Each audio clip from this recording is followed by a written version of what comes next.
Bismillahirrahmanirrahim. Assalamualaikum warahmatullahi wabarakatuh.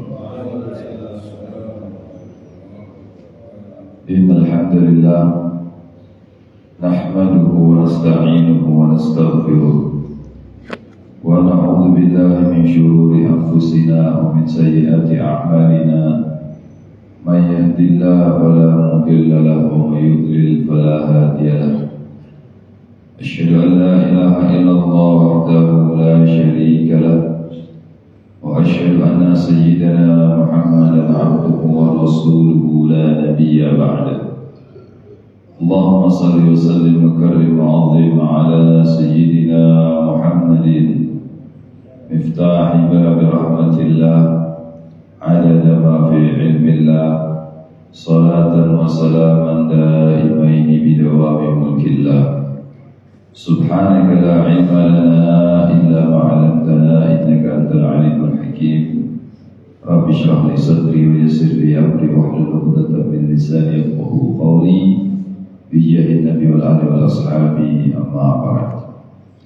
Hadirin jamaah salat subuh Masjid Darul Nizam yang dimuliakan oleh Allah Subhanahu wa taala. Alhamdulillah, di pagi subuh ini sama-sama kita bersyukur kehadirat Allah Subhanahu wa taala atas segala nikmat anugerah yang Allah berikan kepada kita, khususnya nikmat tulul umur fi taatillah, panjang umur dalam ibadah kepada Allah Subhanahu wa taala, dan kita masih diberi kesempatan oleh Allah Subhanahu wa taala untuk bisa mendapatkan salah satu bulan yang mana dikatakan oleh baginda Nabi Sallallahu Alaihi Wasallam adalah bulan beliau, yaitu bulan Sya'ban, disertakan oleh baginda Nabi wa Sya'ban syahri, dan Sya'ban adalah bulan.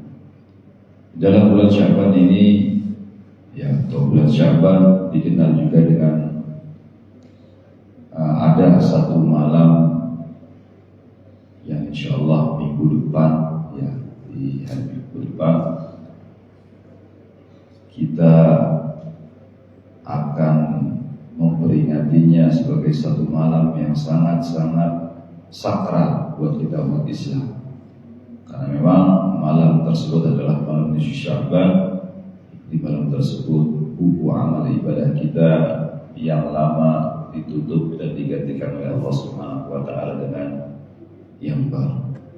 Dalam kitab Al-Ghunyah dikatakan oleh Syekh Abdul Qadir Al-Jilani bahwasanya di malam nisfu Sya'ban atau yang dikenal dengan Lailatul Bara'ah, malam Allah Subhanahu wa taala membebaskan hamba-hambanya.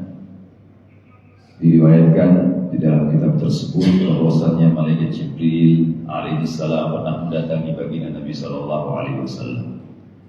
Kemudian malaikat Jibril memerintahkan kepada baginda Nabi SAW untuk mengangkat kepalanya memandang ke langitnya Allah Subhanahu wa taala. Baginda Nabi bertanya kepada beliau, "Wahai Jibril, ada apa engkau menyuruhku pada malam hari ini untuk mengangkat kepala memandang langitnya Allah Subhanahu wa taala?" Dikatakan oleh malaikat Jibril, "Inna hadhil lailah Lailah, sungguhnya malam ini," kata malaikat Jibril, "Allah Subhanahu wa taala yunzilu 300 rahmah." Malam ini wahai Muhammad, Allah Subhanahu wa taala menurunkan 300 daripada rahmatnya di malam nisfu Sya'ban. Kemudian Nabi sallallahu alaihi wasallam mengangkat kepala beliau memandang ke langitnya Allah Subhanahu wa taala. Berapa saat kemudian setelah itu datang lagi malaikat Jibril kepada Nabi Muhammad sallallahu alaihi wasallam dan meminta beliau untuk melihat atau memandang ke langitnya Allah Subhanahu wa taala untuk sekali lagi. Kemudian baginda Nabi sallallahu alaihi wasallam bertanya, "Ada apa lagi wahai Jibril?" Kata malaikat Jibril, "Innallaha fataha abwaba jannatihi." Sungguhnya Allah Subhanahu wa taala membuka semua pintu surganya. Kemudian baginda Nabi Shallallahu Alaihi Wasallam mengangkat kepala beliau memandang ke langitnya Allah Subhanahu Wa Taala, berkata, malaikat penjaga surga, penjaga pintu surga pertama. Beliau mengatakan bahwasannya malam tersebut adalah malam diturunkannya rahmat oleh Allah Subhanahu Wa Taala. Kemudian malaikat yang menjaga pintu surga yang kedua mengatakan, tuba lidzakirin, beruntung sekali orang-orang yang pada malam itu berzikir kepada Allah Subhanahu Wa Taala. Malaikat penjaga pintu surga yang ketiga mengatakan, tuba lil mustaghfirin, beruntung orang-orang yang memohon ampun kepada Allah Subhanahu Wa Taala pada malam hari itu. Kemudian malaikat yang menjaga pintu surga yang keempat juga mengatakan, tuba lirraki'in, beruntung juga orang-orang yang rukuk pada malam tersebut. Jadi semua malaikat di setiap pintu surganya Allah Subhanahu Wa Taala memberikan kabar gembira kepada baginda Nabi Muhammad, mengatakan kepada beliau bahwasanya beruntung orang yang beribadah pada malam nisfu Sya'ban, beruntung orang yang berzikir kepada Allah, orang yang melakukan rukuk dan sujud, orang yang membaca istighfar, orang yang memohon kepada Allah akan diberikan apa yang dia minta oleh Allah Subhanahu Wa Taala. Apabila orang yang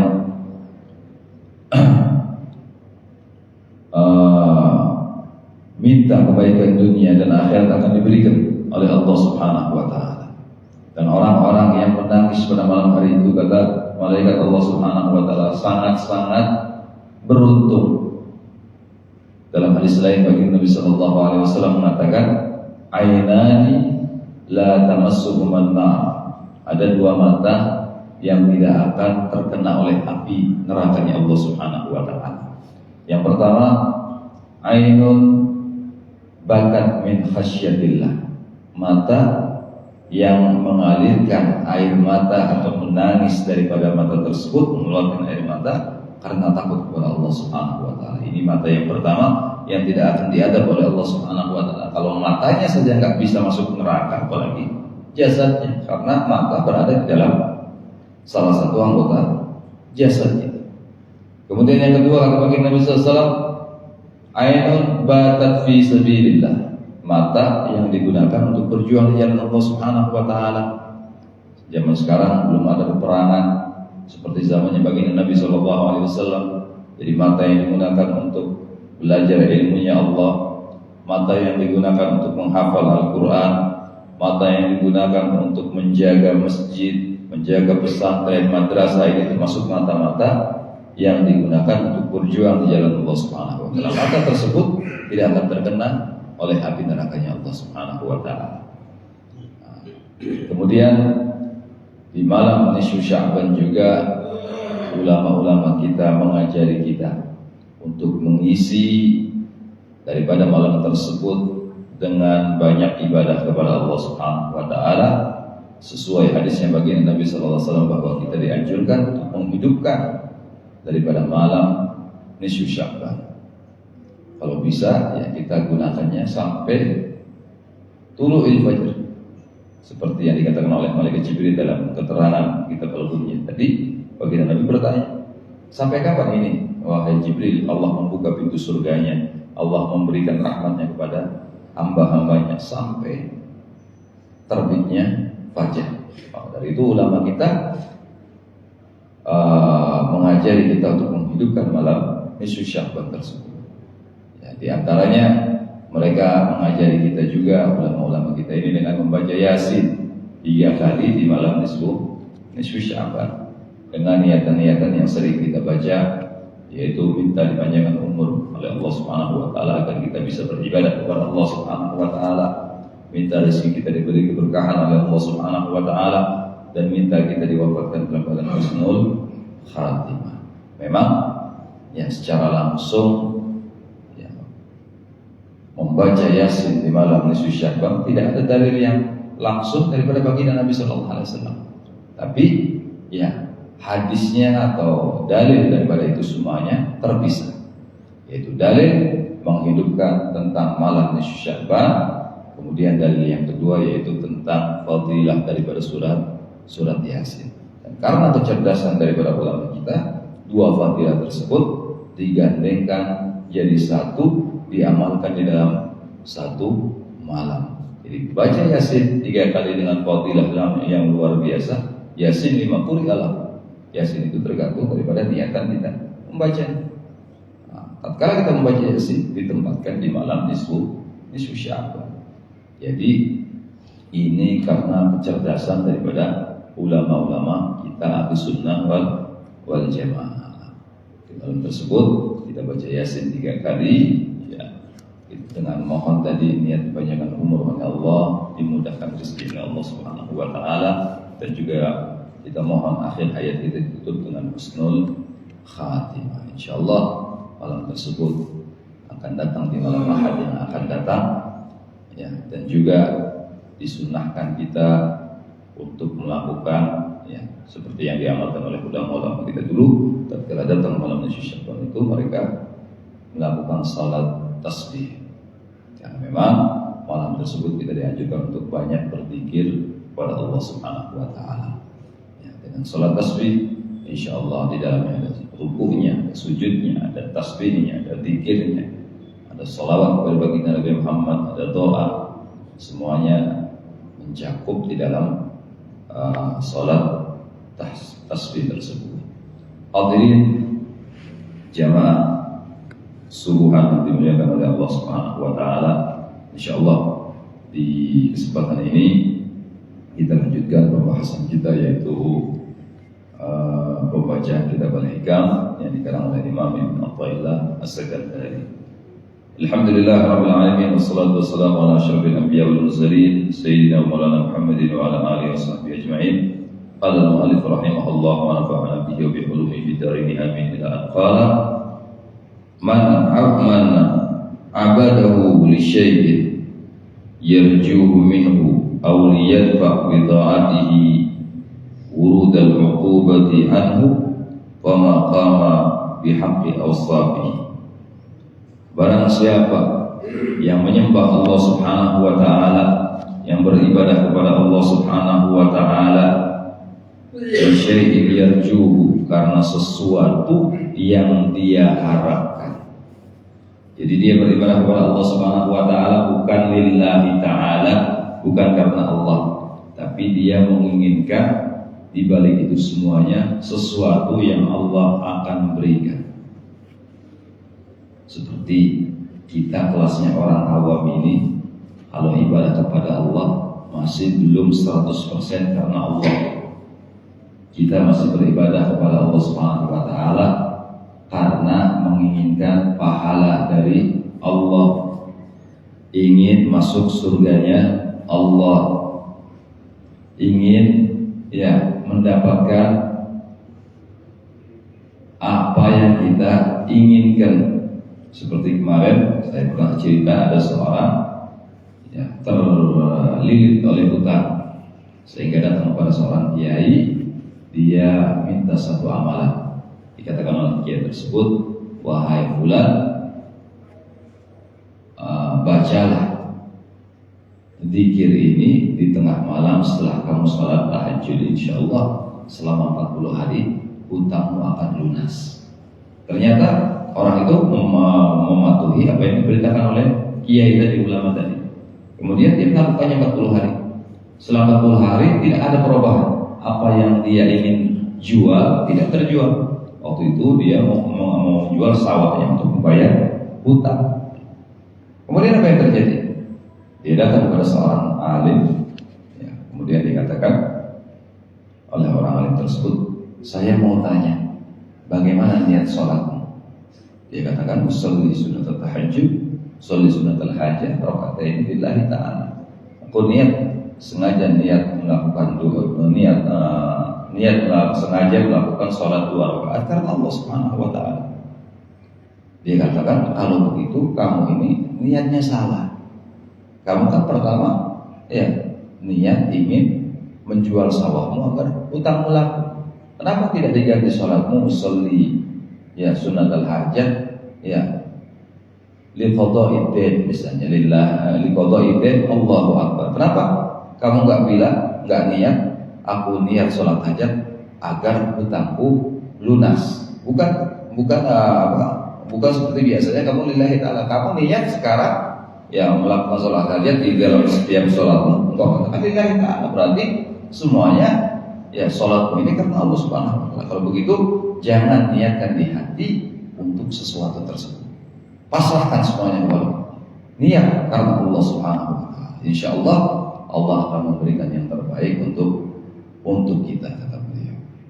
Akhirnya subhanallah, dia turuti, dia melakukan salat hajat beberapa hari, kemudian dia pasrahkan semuanya kepada Allah Subhanahu wa ta'ala, dan subhanallah ya, hutangnya lunas dan yang dia ingin jual tidak jadi terjual.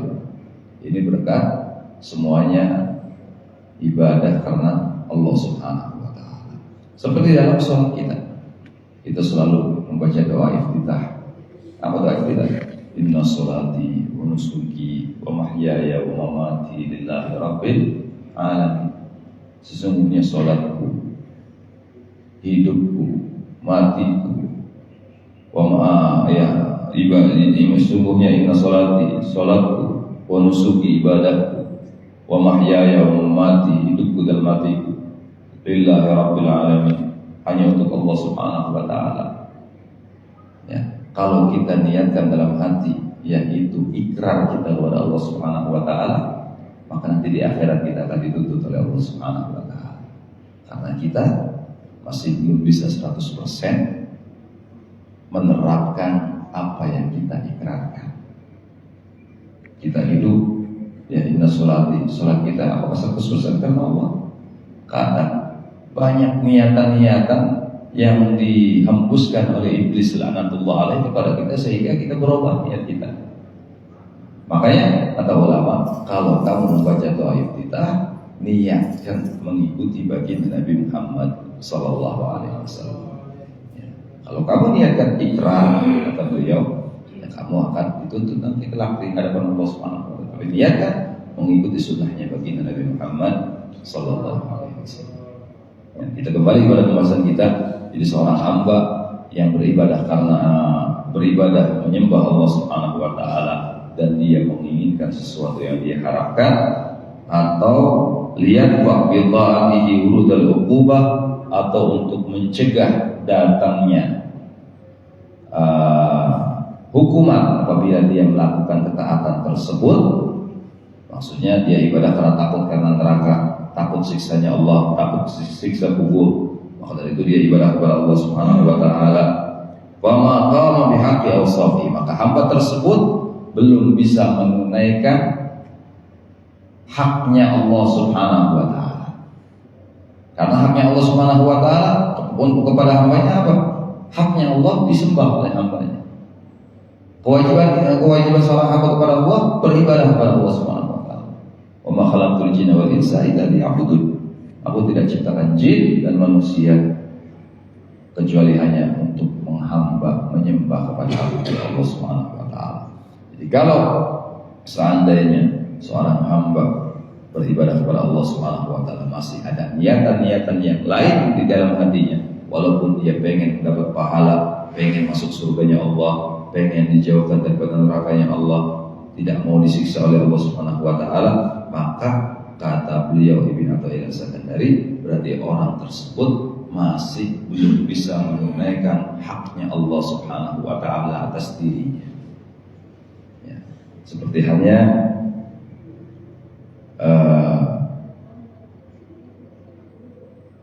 diriwayatkan, diceritakan tatkala Nabi Allah Isa alaihi salam wa marra Isa alaihi salam ala ta'ifatin minal ubbad. Sekali waktu Nabi Allah Isa alaihi salam ini lewat melewati satu kelompok orang yang beribadah kepada Allah Subhanahu wa taala. Kemudian qad ikhtaraku minal ibadah annahum shinanul baliyah. Mereka yang saking Masya Allahnya beribadah, yang mereka terlihat seperti terbakar kehausan. Jadi kurus kering ke apa? Mereka selalu fokus ibadah, nggak mikirin makan, nggak mikirin apa. Hanya yang mereka pikirkan adalah ibadah kepada Allah Subhanahu wa taala. Faqala, kemudian ditanya oleh Nabi Allah Isa alaihissalam, "Mana antum? Siapa kalian?" Nahnu ubadullah ta'ala. Kami ini hamba-hambanya, kami orang-orang yang menyembah Allah Subhanahu wa taala. Faqala wa li ayyi syai'in ta'abbadtum? Untuk tujuan apa kamu menyembah Allah Subhanahu wa taala? Qalu khawwafana Allahu min nari wa khifna minha. Kami menyembah Allah Subhanahu wa taala ini karena Allah memberi peringatan kepada kami ya tentang neraka. Makanya kami takut Allah masukkan ke dalam neraka. Faqala